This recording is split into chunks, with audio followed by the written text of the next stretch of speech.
Sabe aquele pontinho avermelhado que a gente às vezes vê no céu à noite? Por séculos ele capturou a imaginação da humanidade. Fez a gente sonhar com outros mundos, com outras formas de vida. Bom, hoje a gente vai mergulhar de cabeça nos segredos que esse mundo, Marte, esconde. Ele ganhou o nome do deus romano da guerra, e a gente o chama de Planeta Vermelho. E o motivo é até que simples, viu? É basicamente ferrugem.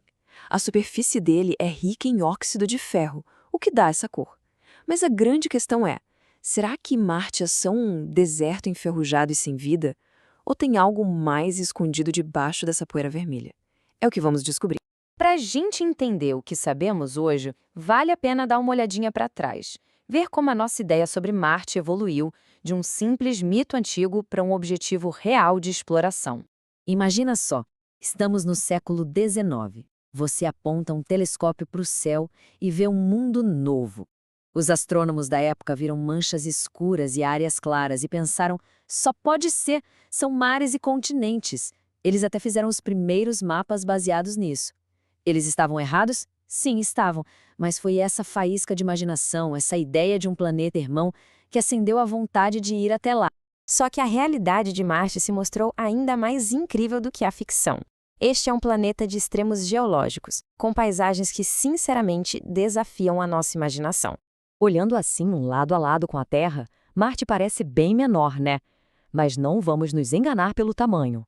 Marte é um tipo de gigante adormecido, com uma história geológica tão rica e complexa quanto a do nosso próprio planeta. E como seria estar lá? Bom, a gente se sentiria bem mais leve. A gravidade é só uns 38% da nossa, então cada pulo seria muito mais alto. E um fato curioso, apesar de Marte ser menor, a área de terra firme dele é quase a mesma da Terra. É um mundo inteiro de terra para explorar. Pelo menos o dia tem quase a mesma duração, só uns 37 minutinhos a mais. Já ajuda na adaptação, né? Agora, preparem-se. A gente acha o Grand Canyon uma coisa de outro mundo, certo? Pois bem, perto do Valles Marineris, em Marte, o Grand Canyon pareceria uma rachadurazinha no chão. Esse sistema de cânions é tão gigantesco que, se estivesse aqui na Terra, ele cruzaria os Estados Unidos de costa a costa. É algo simplesmente colossal. E como se não bastasse um cânion gigantesco, Marte também abriga o Olympus Mons.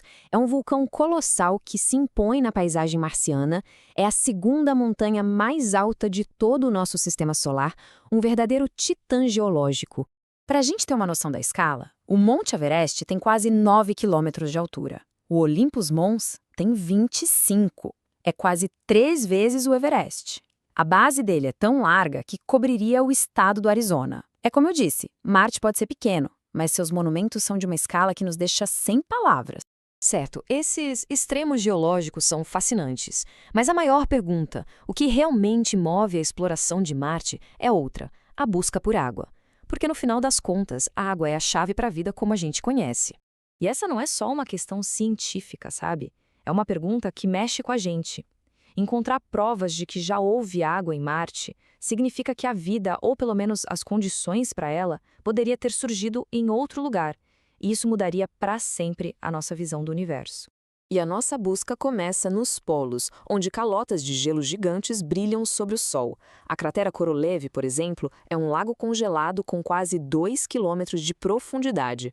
É um testemunho impressionante do passado e presente aquático do planeta. Mas a prova mais convincente de um passado com água líquida veio de algo bem pequeno. O Rover Opportunity encontrou umas esferas minúsculas de hematita que foram apelidadas de blueberries. O detalhe é que, aqui na Terra, essas bolinhas só se formam na presença de água. Foi a evidência irrefutável de que Marte um dia teve um clima muito diferente. E aí veio a descoberta mais emocionante de todas, em 2015. Faixas escuras que aparecem e desaparecem nas encostas das crateras dependendo da estação. A explicação mais provável para isso? Água líquida bem salgada escorrendo pela superfície de Marte hoje. A busca por água em Marte talvez tenha chegado no seu ponto mais crucial. Mas como a gente descobriu tudo isso? Essas revelações são o resultado de décadas de perseverança, de muita engenhosidade e de uma longa linhagem de exploradores robóticos que nós enviamos para desvendar os segredos do planeta vermelho. Porque chegar em Marte é uma das coisas mais difíceis que a humanidade já tentou. A jornada é perigosa e o sucesso nunca é garantido. Para ter uma ideia, desde 1960, menos da metade de todas as missões enviadas para lá deram certo. Cada pouso bem-sucedido é um verdadeiro milagre da engenharia. Essa linha do tempo mostra a nossa jornada. Começou lá em 65, com as primeiras fotos da Mariner 4, mostrando um deserto com crateras. Em 76, a Viking 1 conseguiu posar. Em 97, colocamos o primeiro carrinho lá, o Sojourner. E aí vieram os rovers mais famosos, como o Opportunity, que rodou por 14 anos, e o Curiosity, que em 2012 determinou que Marte já foi capaz de suportar vida. Cada missão construiu em cima da anterior.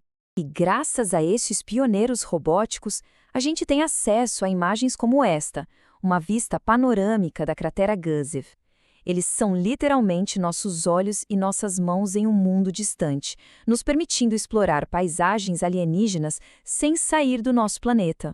E isso nos traz até o presente. A exploração de Marte está mais ativa do que nunca, com uma nova geração de robôs e um objetivo ainda mais audacioso pela frente. Hoje, Marte é um lugar bem movimentado. Tem uma frota de satélites orbitando o planeta, enquanto lá na superfície, rovers como o Curiosity, o Perseverance e o chinês Zhurong agem como geólogos robóticos, analisando rochas e o solo em busca de mais pistas.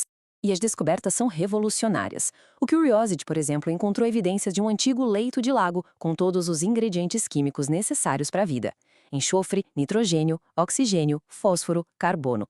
Ou seja, a grande conclusão é: Marte, em seu passado, era um mundo habitável. E assim, a gente chega à pergunta que move tudo isso.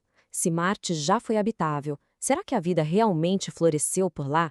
E se floresceu, o que aconteceu com ela?